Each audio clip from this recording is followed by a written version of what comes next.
as we've been hearing throughout the TSA Symposium, it takes a village. And I think that the collaborations in each of these companies are very interesting.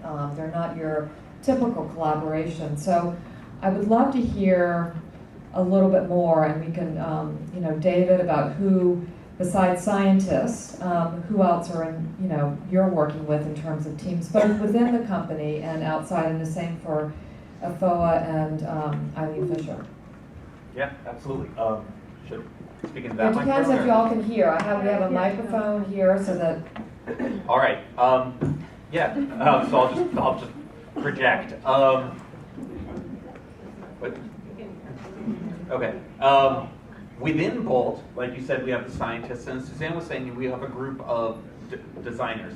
It was a long and hard road in that most of the people we connected with were large scale, were facilities, particularly in the Carolinas, around doing textile development. And those large scale facilities, I don't know if any of you have heard these, NPR piece where a group wanted to make their own cotton t-shirt from scratch, grow the cotton, take cotton. They couldn't get anybody to put the cotton in because they said, you know what, our supply chain, our customers, they don't want their stuff contaminated with anything. So getting people to use your materials, and particularly when every piece of machinery is built towards materials that sit within a specification, cotton, linen, polyester, whatever it is, and we're like silk, but it's kind of different. It's new, it's different. We can make it just like silk, but we actually think there's interesting properties here.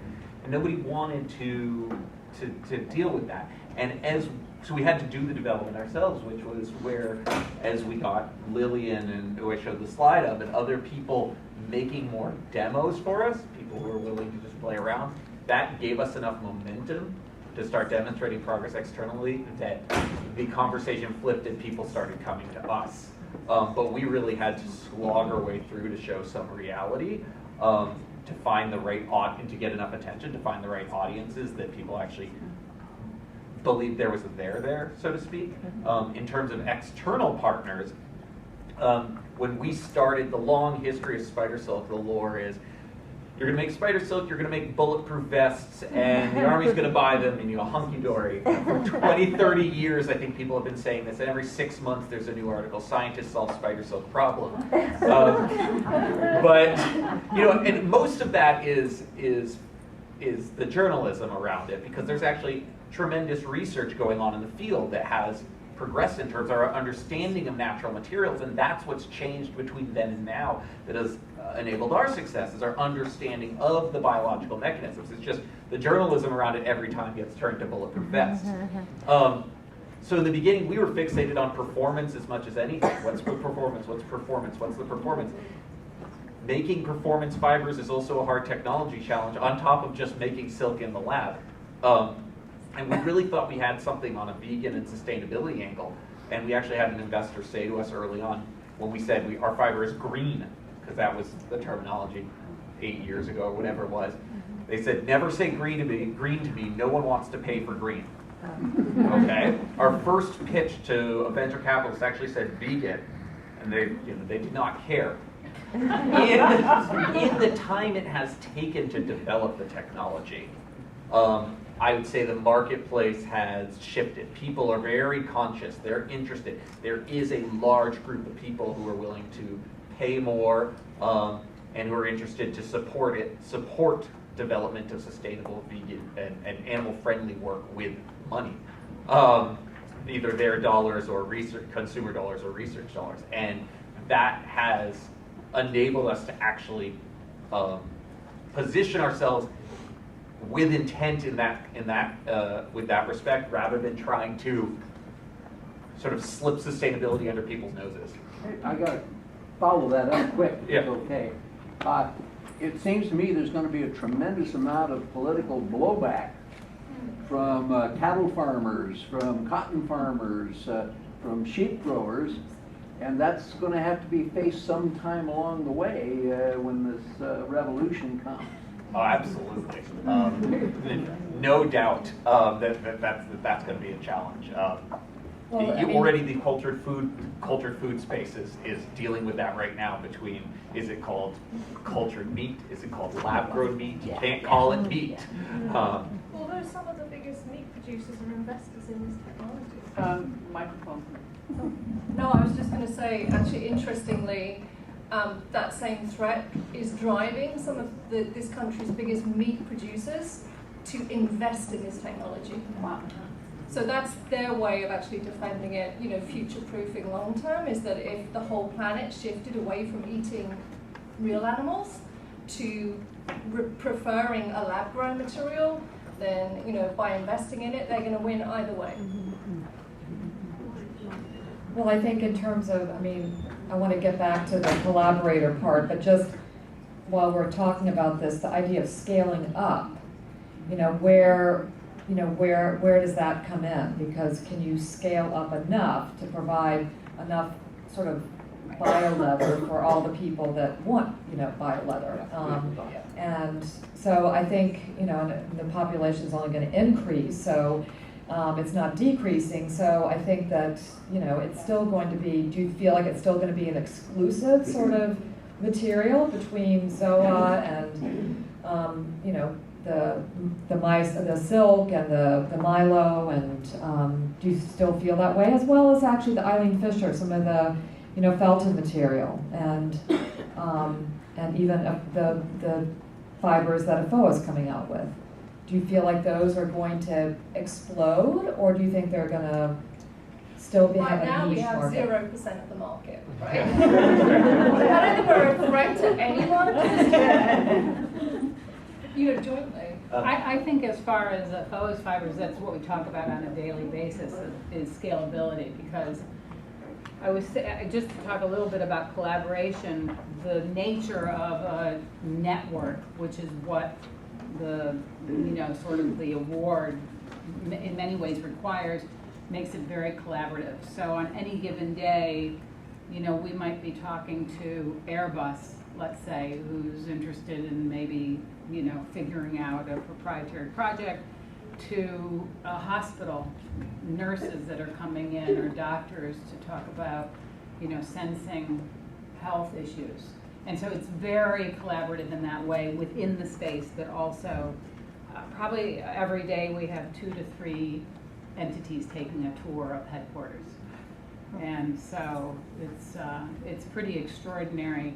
But scalability is a huge concern, because right now, the fibers are being made on 3 draw towers, 200-meter sort of bits that's kind of being sent out to the membership all over the country. But it's something that, when things come out of a research, so Yoel's been working on this fiber since 2001 with his doctoral and postdocs.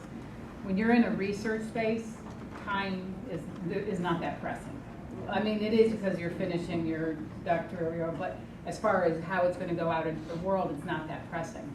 So I've come from the industry, and I'm always like, come on, let's get some fibers off there so we can leave. Because it's just a very different mentality. But without the scientists who are heavily into research, the place wouldn't be what it is. Eileen Fisher? Yeah. Both internal and in terms of your own backgrounds and other people's backgrounds. Absolutely. So what's interesting is my background, my experience is scaling small businesses and small startups, and so that was a big reason that I was brought on, was to help scale this. Right now, we just feel deeply responsible for our own waste, and so we're going to start there. We're starting small, like everyone, and then you grow from there. We do hope eventually that we can put a product out there, we can show people that it can be beautiful.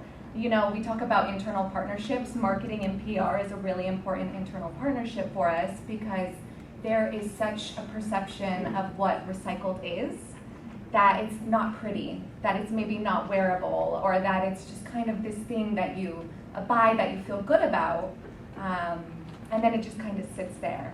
And Siggy, our boss, has really proven that this can be beautiful, and this can be art, this can be a wall installation in a commercial space, and then this can also be products, this can be pillows, this can be furniture coverings.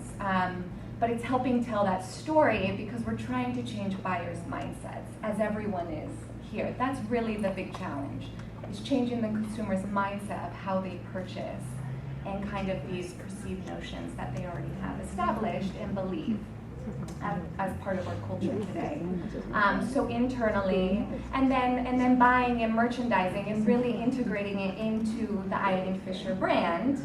And then for Siggy and her beautiful wall works and art pieces is partnering with art curators in Europe and pushing it in that direction. I think what we kind of struggle with is that with these felted materials, the end uses are unlimited. And so it's kind of like, where do we want to put our energy? So right now we are starting with wall works and then a small home collection. External partners that are really important to us that we're just now starting to explore as finishing partners so that the product can still have integrity. Because we are breaking down these fibers and we're turning it into something completely new.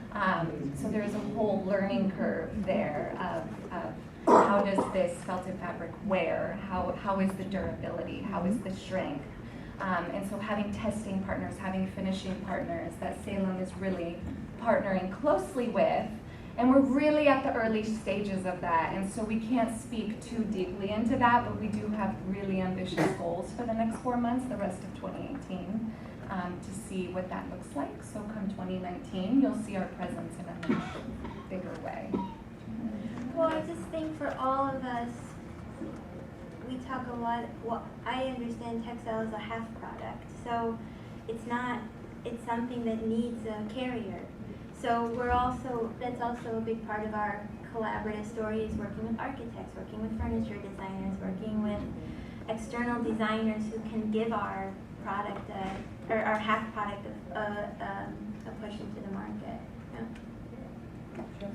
I was going to say scalability for us at FOA has less to do about the consumer because all of us are married to our phones now. And so the technology that's being put into the fiber is exactly what's put into a smartphone. And so, and of course Apple and Google and, you know, all of Silicon Valley have been interested in textiles beyond belief for the last decade. Ours is more about getting the fibers to a point where they're very durable and can go through industrial equipment. We are putting them through industrial equipment, but we're being very, very careful. Yeah. Yeah, well, that was one of the questions kind of following up on that is sort of who is driving this? It used to be the fashion industry was the driver of kind of the textile market. And now I think it's beginning to shift, and I don't know if it's the consumer. I mean, we're also aware of what textiles do to our environment, and you know, I think we're, you know, finally it's kind of in the mainstream as opposed to being kind of, you know, off on the side street. So do you think it's the consumer that you're kind of looking at for participation, for support, or is it, I know there's certainly venture capitalists that are, but how important do you think the consumer is in each of your industries? The consumer is always critical if you're making product of any sort.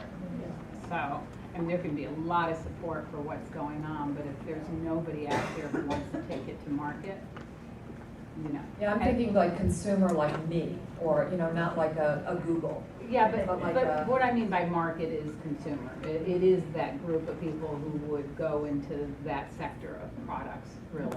And so, I mean, I think it has a lot to, my answer to that has a lot to do with the goods versus, the services versus goods model that I really think we've moved into with like Uber and sort of all of the apps.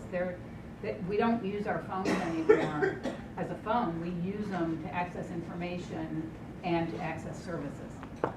And so that's kind of how I think about the future of textile potentials. Yeah. I mean, sorry, Suzanne. No, I was going to say, I mean, I think it's both. I mean, our experience is that it's both, right? The consumers are putting pressure on fashion brands to take action. I think that's what's happened. I mean, actually the foundation of Modern Meadow was a provocation from a shoe manufacturer who said to our founder, you know, if you can grow animal skin in the lab, if you can grow human skin, can you grow animal skin? And that was a fashion industry provocation. And actually what we find is, you know, the question I get asked at every single event, and I don't know whether you get this too, David, is, you know, like, how do you persuade the fashion industry that this is a thing that they should care about? And that's not the conversation. No. The phone rings off the hook all day, every day, with designers and brands who want to work with these materials, who are putting pressure on us to get it done, to get it out there and on the market so that everyone has access to these new materials. And that's been a real shift, and I think especially in the luxury industry, you know, I think they are in a position right now where they are having, you know, they're seeing this groundswell, like, you know, David mentioned, like veganism and sustainability. They didn't see it coming, and now they're panicking and trying to find collaborations, and like, who can we support, who can we partner with to bring these materials to our customers, because our customers are asking us some difficult questions right now. Yeah. So I will say everything Suzanne said has been our story as well. The only exceptions being Patagonia and Stella McCartney, who, as brands, or Stella herself as a founder, came early and said, no, we're making a statement, and we have consumers who value these things, that they want to see this from us, but we are leading the way. Now everybody's following suit due to pressure, fear of missing out, whatever it is, and that's the experience. Those were just the early adopters. I have a question for Anais Fisher people. Have you any indication that there are other labels that are interested in following what you're reading? Absolutely, yeah. We can't speak about it yet because it's not out, but we are doing some collaborations with some designers that are more in kind of this high fashion space. And so that's been really exciting because they are extremely excited with what we're doing, and they're very engaged. And so we're just trying to teach them. So, you know, because it is an investment, there is a level of investment for smaller designers that's hard, but we're absolutely within the industry getting some positive feedback, which is great, and there's some collaborations that you'll be seeing this fall come out with our product. Back to the consumer question though, I mean, I think for us, and what's different from these brands is you've really kind of stemmed something new. Eileen Fisher has been around for a long time with an incredible product. She's well known, or her brand is well known. And so the consumer is very, very important for us in a different way. We have, to your point, right, they just have to buy. But what's cool about this product too, it's allowing us to go into new spaces outside of women's clothing that Eileen Fisher as a brand hasn't been able to be in before, which is neat as well. But yeah, consumer is forefront to us. Yes. I have a question for all of you. I'm in your field as well. I'm a biotextile tissue engineer. And one of the things that I have found particularly problematic, and I want to know how you have negotiated this in terms of accountability to your consumers, etc., is that there's a certain spectacularization that happens in the media around the development of these new technologies. And to the point of propagating misinformation and mistruths.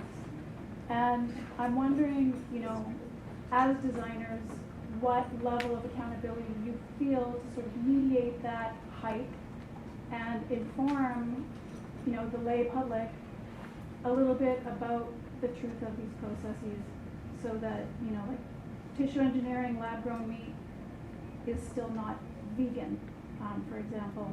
So what level of accountability do you feel working in these biotechnologies that the public doesn't fully understand, to make them understand and to mediate the hype a little bit? I mean, I can go first. We made a very conscientious decision early on, particularly when we realized that we were going to be more consumer facing, and that we started understanding what we were working on, rather than just we're three guys who got out of grad school and want to make spider silk, which is quite literally how it started, to be completely frank. Once we decided to go into textiles and started seeing all the problems we could address, that's where that hunger grew. And we made a commitment around that to just be as transparent as we possibly can while being, responsible to our business. And that being sort of the ethos around our brand. So if you come by our facilities, we've spent a ton of money just tearing down walls, putting in windows, very open, friendly. We communicate fairly freely about, and in an educational manner about what we work on. We believe in the positive aspects and continue to put a lot of effort and money behind doing the necessary studies to prove that out. But it's at this stage, it's simply about education and communication, proactive communication. I mean, I hear what you're saying, and I've been a victim of it myself over a big piece of my career, which is actually not, it's actually the technology press who overhype things and actually use this kind of work as clickbait, where they will put out a sensationalist headline, and people just read the headline and they'll believe it, and actually if you read the whole feature, it's not represented accurately. So there's a big challenge there, in that you can give someone a press release and you can spend time with the journalist explaining the science to them, and then you see it published and you realize that actually there's a whole ton of inaccuracies.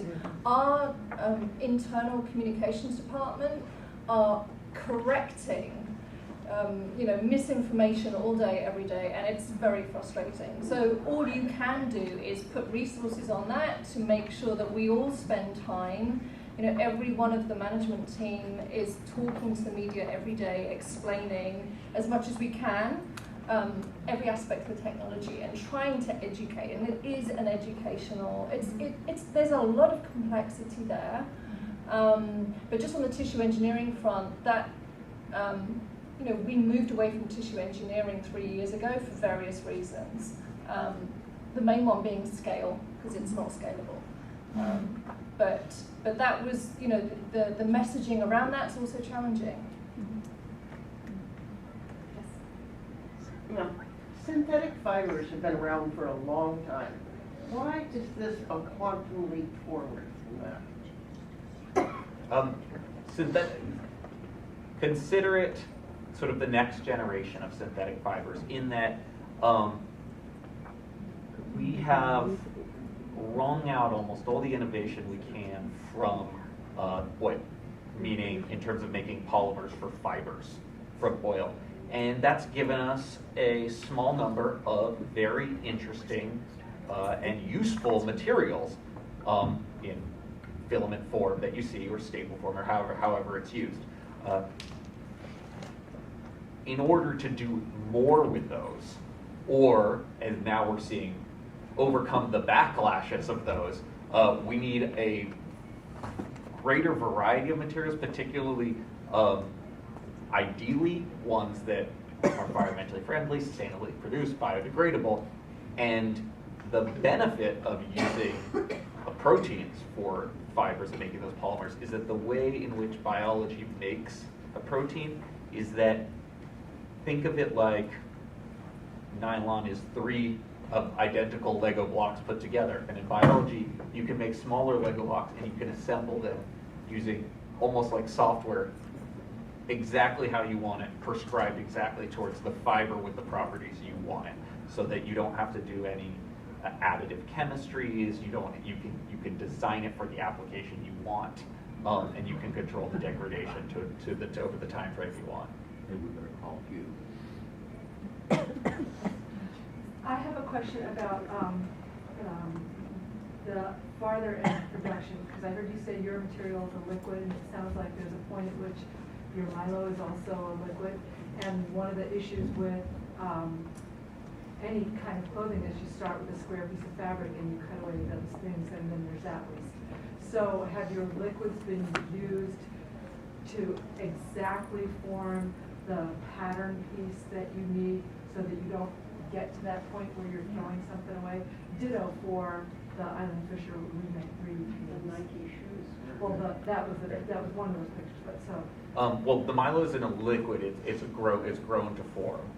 It's the silk comes out like a liquid, and then we extrude it into fibers. But regardless, the question being around waste in sort of cut and sew and cut to form. We spend a lot of time, I think, because we're sort of Bay Area technologists, obsessed with the idea of cut to fit. Does all this custom apparel. And then we realized we had to take a step back and see this is not our expertise, and there are a lot of people working on it.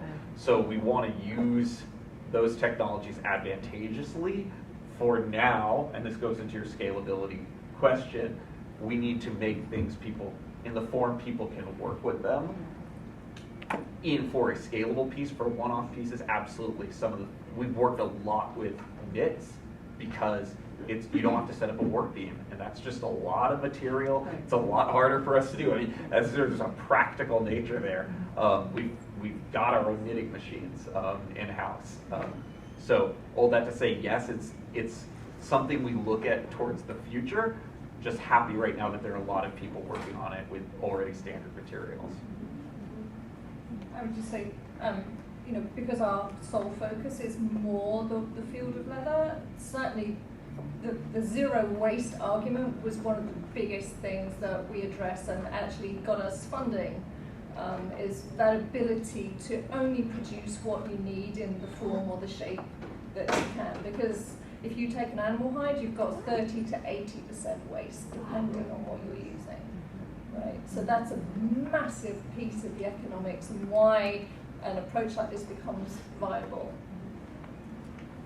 Yeah, we're also, certainly with garment construction, we have a waste.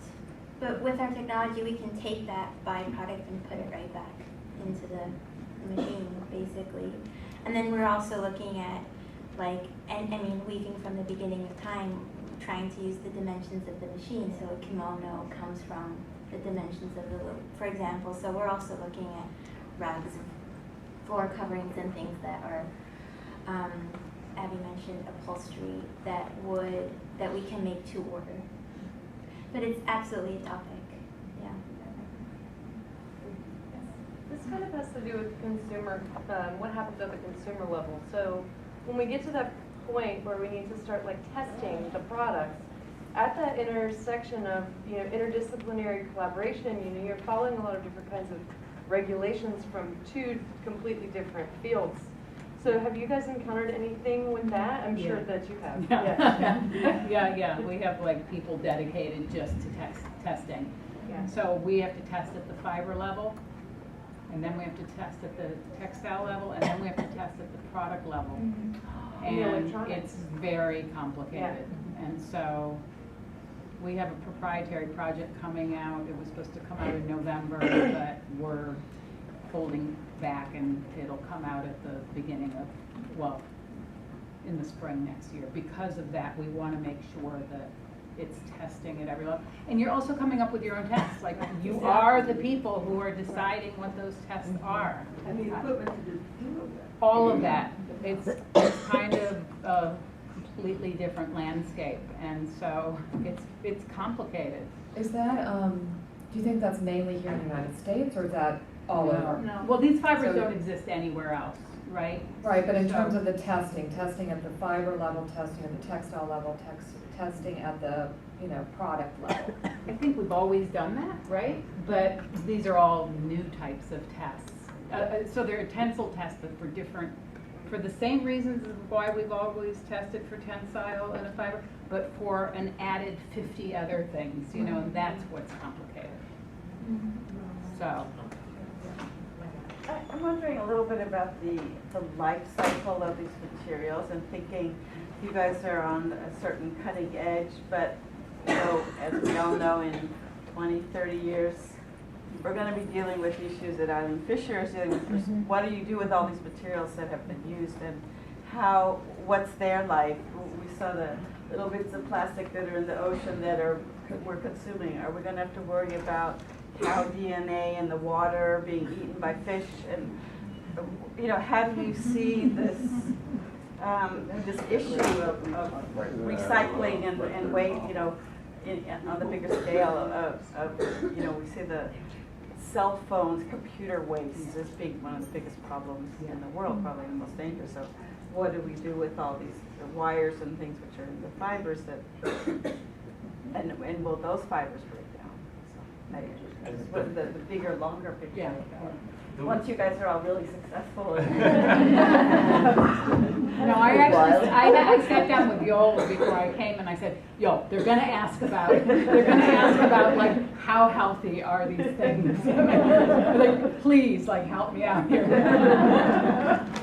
We're already putting these things in composting tests, whether, you know, freshwater, saltwater, soil, all those. We know from silkworm silk a lot of the history of understanding how silk behaves, particularly as a medical device, and then it's an environmental set of devices. It comes out of Tufts University, and they've done a lot over 3 decades, a lot of research on degradation rates, and so now we're bringing that in-house so we can understand how to control that and tune that. You know, I've been to a number of fashion and technology conferences, and it's interesting to hear how much complaint there is about spandex or elastated materials. It makes it so hard to recycle if there's just a little bit of that. So we think about how can we make fibers of all the varieties of necessary properties such that the whole garment itself is easily degradable. Now, ideally, everybody just stops buying stuff, and then there's no waste. But at least for the waste that does happen, hopefully we hope to understand exactly how it goes away in the environment. But none of the stuff we make has the modified organism in it.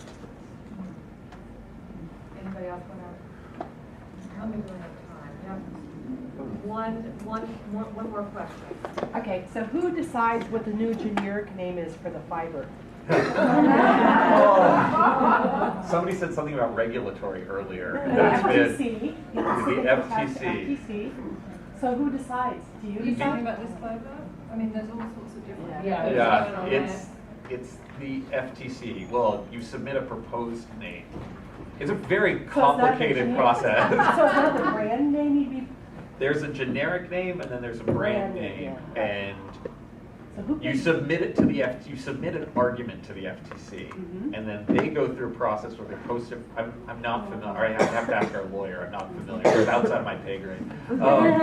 They submit it to the public for arguments, and then I think various industries come back and they argue.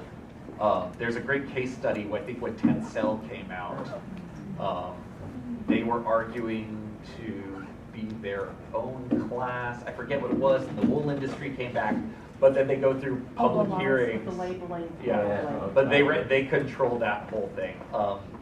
We're in an interesting and difficult spot in that the way I see it, if you look at the framework, the flow chart of fibers, we don't actually fit in it. Because you have man-made fibers, you have synthetic fibers, you have natural materials. That's why it has to fit somewhere, and it would be given a generic name by somebody. Right. So, you could make an argument that it's Aslan. I would say by the definition of Aslan, our silk is not Aslan. So, but they decide. What? Call it Kleenex. Yeah, exactly. But they decide. FTC decides at the end of the day. Okay, I want to thank our panelists very much.